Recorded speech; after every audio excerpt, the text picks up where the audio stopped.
Hey, everybody. This episode is brought to you by our proud title sponsor, NHL Sense Arena, the next generation of off-ice hockey training for players and goalies. Look, we know how much you invest in your children's hockey development, the early mornings, the travel, and let's not forget the expenses of training for hockey camps, private ice time, the general expenses of the season. It's a lot.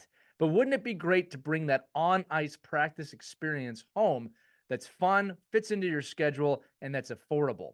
If you said yes, which I'm sure you did, you've got to check out NHL Sense Arena. It's a top tier virtual reality training game that brings the on ice practice experience home so you can practice anytime and anywhere, literally. You can transform any part of your home into a virtual ice rink where you're getting unlimited access to over 100 drills, training plans from top coaches and players, weekly drill challenges, and more that focus on improving hockey sense and physical cognitive skills, starting at just $33 per month. That is a lot cheaper than an hour of ice time. The physical side of hockey gets a lot of attention, but we don't focus enough on the mental side of it. It's something we talk about on this show all the time.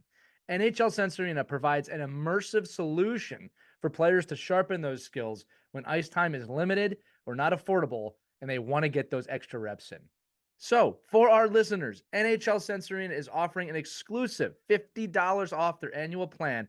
All you got to do is head over to their website, hockey.sensearena.com. Again, hockey.sensearena.com, and use our code Hockey Never Stops, and you'll level up your off-ice training by using NHL Sense Arena.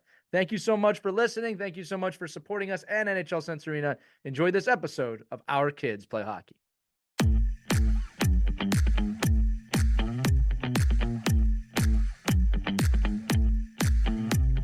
Hello, hockey skaters and goalies around the world. Welcome back to another edition of the Ride to the Rink. It's Elias right back with you again this week on this special episode. Why is it special?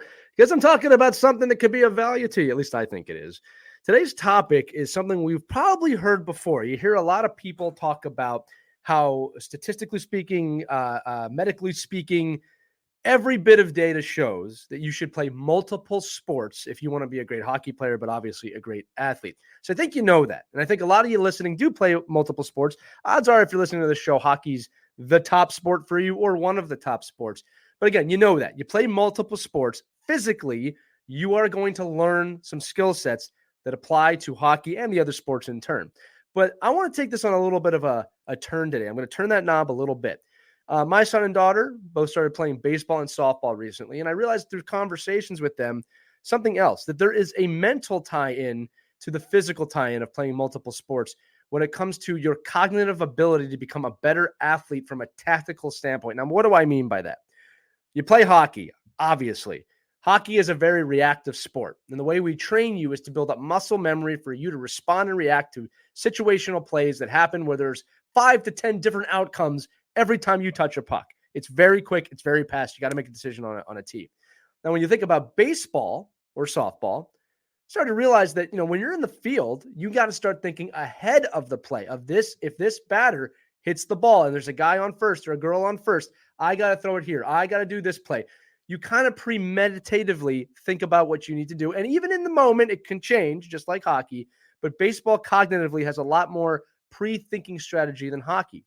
And it made me think of, how can this affect me on the ice or affect my kids on the ice? My son, who's a goaltender, obviously understanding the patience of playing 6-7 plus innings and knowing how to be on the field and keep focused can help him in the net. It can help a skater on the ice in certain situations. And then I went even further beyond this. Every different sport brings a little bit of something different cognitively for you to learn a mental side of a game, to you to learn strategy. And just like the physical side of sports, we're throwing a baseball or a football or kicking a soccer ball or using a lacrosse stick, gymnastics, whatever you play all translates to you being a better physical athlete. Whatever you do also translates cognitively to you thinking games a little better. And this goes beyond sports. When you think about extracurriculars, there's so many different things you can draw from. I wrote a few down, just music in general. Do you play an instrument? Are you part of an orchestra? Are you in choir? Do you need to work with other people to sing in key, on tune, on time? These are all aspects of building a great team towards a common goal. I also wrote down gaming, which, let's be honest, almost everybody I know games now. Strategy, being part of a team, thinking ahead, no matter what type of game you're playing. If you're a Fortnite or somebody like that, or someone who loves adventure games, planning ahead, understanding side quests, knowing missions, there's stuff you can draw from there. If you like board games, some people out there that are old school, incredible strategy needed to work in a board game, or also there's collaborative board games. The point is this: at the end of the day, your ability as an athlete or a gamer or a musician to draw out those lessons, that is a skill set. Now, there is nothing wrong if you just want to go through all of these little things that you do, the sports, the games, the extracurriculars, and just enjoy them. You should enjoy them. But your ability to look at a piece of music or look at a game and say, how can this help me become a better hockey player or a better person or a better teammate? And vice versa. How can hockey make me a better musician? Your ability to collaboratively in your mind connect the dots will help you advance at light speed. If you can see the game in everything you do and keep loving it in everything you do, man, you're going to advance a lot faster than you think.